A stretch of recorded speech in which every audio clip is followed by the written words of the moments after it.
आपल्याला मुळात हे वाटतं की इंग्रजी भाषा शिकत असताना मराठी भाषेवर प्रभुत्व करता येत नाही किंवा ते शक्य नाही, तर हे पूर्णतः चुकीचं आहे. सर्वांना मनापासून नमस्कार. आणि आजचा दिवस हा विशेष आहे आपल्या सगळ्यांसाठी. मराठी राजभाषा दिन आणि मराठी राजभाषा गौरव दिन. तर मराठी राजभाषा गौरव दिनाच्या निमित्ताने सर्वांना मनपूर्वक हार्दिक शुभेच्छा. आज मी आलो आहे लातूर येथील कलेक्टर ऑफिसकडे आणि त्याचं खास कारण आहे, कारण आज या कलेक्टर ऑफिसमध्ये चालू असणारा कार्यक्रम आदरणीय collector madam Varshatai Ghuge Thakur madam यांच्या नियोजनामध्ये हा कार्यक्रम संपन्न होतो आहे. त्या कार्यक्रमाला उपस्थित राहण्याचा योग आज आलेला आहे. पाहूया आता मॅडम नेमकं या मराठी राजभाषा गौरव दिनाच्या निमित्ताने नेमक्या काय व्यक्त होणार आहेत आणि ती क्लिप नक्कीच मी आपल्यापर्यंत पोहोचवण्याचा प्रयत्न करणार आहे. सर्वांना पुन्हा एकदा मराठी राजभाषा गौरव दिनाच्या अनंत हार्दिक शुभेच्छा. मोठं असतं आणि इतके विषय चालू असतात.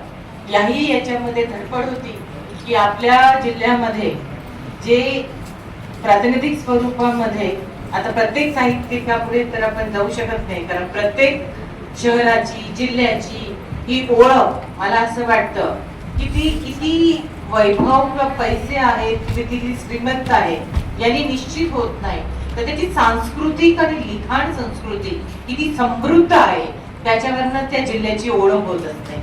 आणि लातूर हा यामधलाच एक जिल्हा आहे आणि मला मनस्वी आनंद होत आहे की प्रशासनामार्फत आज छोटा का होईना, छोट्या स्वरूपात का होईना, हा अल्पसा प्रयत्न आहे.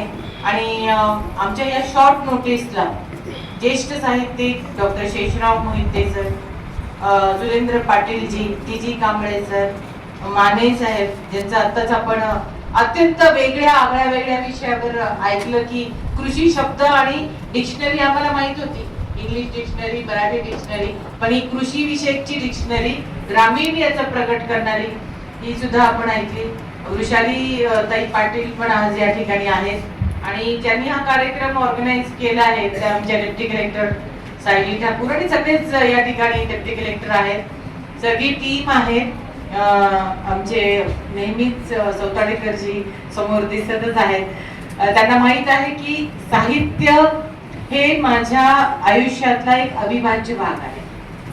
कारण जसं मी म्हटलं की शहराची ओळख ही साहित्यावरनं होते, तशी मला असं वाटतं व्यक्तीची ओळख ही सुद्धा साहित्याने आणि सगळ्या सांस्कृतिक त्याची प्रगल्भता किती आहे यावर त्या व्यक्तीची ओळख होत असते.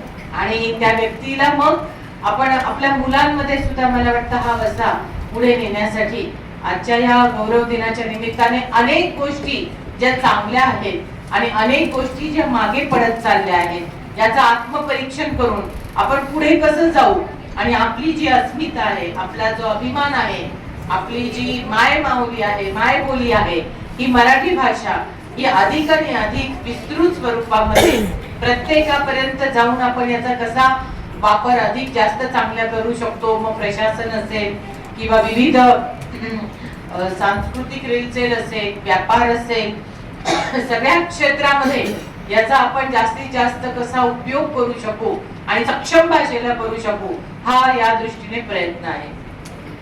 आज मी सुद्धा खूप प्रयत्न करते लिखाण करायचा. दरवर्षी मी ठरवते की 10 तरी ओळी आपण लिहिल्या पाहिजे आणि एखादं पुस्तक तरी 7 चौथाडेकरांना माहितीये 6-7 वर्षापासून आमचं एक पुस्तक चाललंय.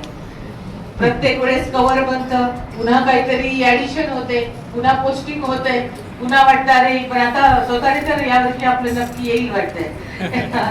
तर मी सुद्धा एक प्रयत्न केला. लहानपण मला आठवतं आणि ही भाषा म्हणजे आपल्याला आश्चर्य वाटेल, मी जिल्हाधिकारी असेल तर प्रत्येक ठिकाणी लोकांना विचारलं आवडीचे विषय, तर आज IIT विषय येतात, AI येतात, पण माझा आवडीचा विषय हा नेहमीच मराठी होता आणि आहे. कारण शाळेत असताना टीचर्स डे नावाची एक संकल्पना असायची आणि त्यावेळेस मुलांना शिक्षकाचा रोल दिला जायचा आणि एक आवडीचा विषय तुम्हाला त्या ठिकाणी शिकवायला संधी मिळायची.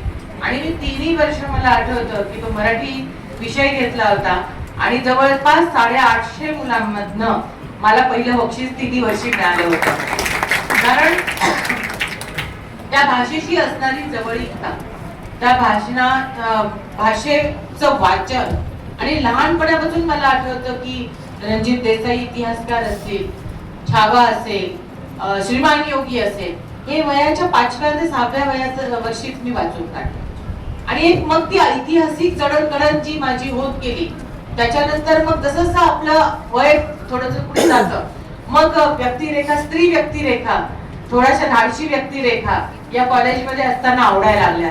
आणि मग इरावती कर्वे, गौरी बापट आणि थोडंसं अजून दुर्गा भागवत यांचं वाचन कुठेतरी मनाला जास्त चांगल्या रीतीने आवडायला लागलं आणि ते व्यक्तिरेखा आवडायला लागल्या. आणि म्हणून नंतर आपण कधी कधी मग मोटिवेशनल पुस्तकांकडे वळतो, कारण करिअरिस्टिक असताना ते सुद्धा फार म्हणजे पुस्तकांमध्ये एवढं विभाजन आहे. आणि मला वाटतं की कुठल्याही मूडला, कुठल्याही आपल्या प्रसंगाला आपल्याला दुसऱ्या व्यक्तीपेक्षा पण जे आधार देतात, किंवा आपण भाषेबद्दल बोलतो तेव्हा जी भाषा आपल्याला वाटतं पहिल्यांदा आपल्या शब्दात कुठलाही आनंद झाला किंवा काही झालं तर ऐक हेच निघतं. आणि हा इतका उत्स्फूर्त प्रतिसाद असतो त्या भाषेतला. तो इंग्लिश मध्ये कॉन्व्हेंट मध्ये आपण शिकलो तरी त्याचं त्या ठिकाणी तेवढी उत्स्फूर्तपणा, जसं आता सांगितलं त्यांनी मम्मी डॅडी हे शब्द, ठीक आहे आपल्याला. सर तुम्हाला एक सांगते की पुढे जायचं असेल तर इंग्रजी भाषा सुद्धा तेवढीच अनिवार्यपणे शिकली जावी लागते. पण आपल्याला मुळात हे वाटतं की इंग्रजी भाषा शिकत असताना मराठी भाषेवर प्रभुत्व करता येत नाही किंवा ते शक्य नाही, तर हे पूर्णतः चुकीचं आहे. ती प्रत्येक मराठी भाषिकाची जबाबदारी आहे की आपले जे मुलं आहेत आणि आपली स्वतःची आवड आपण जर बघितली आज, तर आपण त्याला न्याय देतोय का ती भाषा आपण पुढे नेण्यासाठी. आता आपण गेलो तर म्हणतो पुण्यात नेहमी मराठी भाषा बोलतात, रिक्षात बसला. आता माझी जडणघडण ही थोडीशी देवाचा औरंगाबाद आणि आता तर छत्रपती संभाजीनगर मध्ये माझं लहानपण गेलं. मी रिक्षात बसले की कितने पैसे हुए, कितने ऐसे हुए. मग मराठी पुण्याला गेला म्हणे अरे तुम्ही हिंदीत का बोलतायत, तो रिक्षावाला किंवा याच्यातला विचारायचा. आणि मग मला जाणीव झाली की आपण ज्या भागात पुढे जातो पण हे कुठेतरी शिकवलं जात नाही की आपण जी भाषा, आपली जी मातृभाषा आहे तीच आपण बोललं पाहिजे. कारण आपलं जे माइंड असतं, क्रिएटिव्हिटी असते, तिचे थॉट्स हे पहिल्यांदा आपल्याला आपल्याच भाषेत सुचत असतात आणि ते कन्वर्ट केले तर ते तेवढ्याच सक्षमतेने आपण पुढे जाऊ शकत नाही. आज आम्ही सुद्धा रानभाज्या असतील, त्यांच्या पाककृती असतील. आता इतकी वेळ अमावस्येला मी 2-3 वर्ष जाऊ शकले. खूप सुंदर संस्कृती आहे. त्या संस्कृतीतल्या अनेक गोष्टी रास पागत आहेत. ग्रामीण भागातल्या सुद्धा अनेक चांगल्या गोष्टी या आपल्या पुढच्या पिढीपर्यंत नेणं आणि या भाषेबद्दल आपली प्रेम नुसतं असून उपयोग नाही, तर त्याचं संवर्धन आणि तिला अजून बळकटीकरण करून आपल्या दैनंदिन आयुष्यामध्ये आपले शासनाचे GR पुढे नेलं पाहिजे. शासनाचे GR जजमेंट आता सगळे मराठीत करणं सुरू झालेलं आहे आणि त्यामुळे बरीचशी मोठी अडचण जी आहे आता आपली दूर होत आहे. आज या निमित्ताने आपण अनेकांचं या ठिकाणी मनोगत ऐकणार आहे. आता फडणवीस सुद्धा 2च मिनिटात अनेक शब्द सांगून आपल्याला दाखवलं की कसे कसे शब्द हे समृद्ध असतात आणि आपल्याला सुचले, वाचन असेल तर सुचतात. मी एकच सांगते, मराठी भाषा किती मजेदार पण आहे. आता हे ळ आहे ना, हे ळ दुसऱ्यांना बोलताच येत नाही, दुसऱ्या भाषेतल्या लोकांनाही बोलता येत नाही आणि मळालं तर मळालं म्हणतात आणि ते खूप प्रयत्न करतात. त्यांची जीभ जी आहे ती ळ साठी, पण त्याच्यावर लगेच कळतं ळचा उच्चार केला हा मराठी भाषेत का दुसरा भाषेत. किती केलं तरी ळचा उच्चारावरनं आपल्याला कळतं. मी असेच बसले होते आणि आपल्याकडे बऱ्याचदा जातात तर माझ्या मुलीने विचारलं की प्रेत चालले आहे असं म्हणतो आपण, तर ती म्हणे कुठे चाललंय, लहान होती खूप. आणि मग माझ्या लक्षात आलं की बरोबर आहे, आपली बोली भाषा आहे की जेव्हा गाडीतून सुद्धा जातं तेव्हा आपण काय म्हणतो की प्रेत चालला आहे. ऍक्च्युअली प्रेत चालत नसतं. ती एक इतके बोली भाषेतले इतके उदाहरणं आहेत की जे समोरच्या व्यक्तीला त्या भाषेतला असेल आणि त्या मातीतला असेल तरच कळते. अदरवाईज काही गोष्टी या समोरच्याला आकलनाच्या पलीकडे असतात आणि म्हणून या संस्कृतीच्या मध्ये आपल्याला जावं लागतं, झिरपावं लागतं. आणि त्याच्या अंतरंगात डोकावल्यानंतर ती अजून समृद्ध कशी होईल आणि आपण त्याला समृद्ध कसं करू, त्याच्यासाठी आपण स्वतः समृद्ध कसं होऊ. आणि खरंच सांगते अगदी तळमळीने की आपल्या मुलांना किंवा पुढच्या पिढीला म्हणता येईल, जिल्हा परिषदच्या शाळा असतील वगैरे, आज मुलांच्याकडे मराठी वाचनच लोप पावत आहे. मुलांचंच कशाला, मी आपल्या सगळ्यांना जरी विचारलं की कार्यालयात असताना की आपण किती वाचतो, तर एक म्हण आहे, वाचाल तर वाचाल, तुम्ही वाचलं तर वाचाल, वाचलंच नाही तर कसे वाचणार. आणि त्यामुळे ही मराठी भाषा आपल्या वॉर्डरोब मध्ये सुद्धा आज आम्ही आनंद होतोय की आपण उद्घाटन केलंय. अभ्यागत कक्षात एक मराठी पुस्तकांची लायब्ररी आपण सुरू केलेली आहे. इथे आता पुढच्या भविष्यामध्ये चांगली पुस्तकं त्या ठिकाणी ठेवण्याचा मानस आहे. लवकरच वेगवेगळे परिसंवाद आणि वेगवेगळे वर्कशॉप होत असतात. माझी अपेक्षा आहे की मराठी साहित्याचा एक वर्कशॉप किंवा एक परिसंवाद हा लातूरमध्ये आपण या निमित्ताने लवकरच अरेंज करावा, जिथे आपल्या जिल्ह्यातले इतके साहित्यिक आहेत याची एक लिस्टिंग करून कुठेतरी याची पण डायरी असली पाहिजे. प्रत्येकाकडे एवढा समृद्ध खजिना आहे, तो सुद्धा लोकांपर्यंत तेवढाच सक्षमतेने गेला पाहिजे. अनेक गोष्टी आहे बोलण्यासारख्या आणि आपण सगळे जर उत्सुकपणा सगळ्यांबद्दल ऐकण्याच्या, मला खरंच खूप आवडलं असतं अजून 1-1.5 तास प्रत्येकाचं ऐकणं, प्रत्येकाच्या आयुष्याचा प्रवास हा तुम्ही इतक्या कमी वेळात आमच्या पुढे सादर करतात.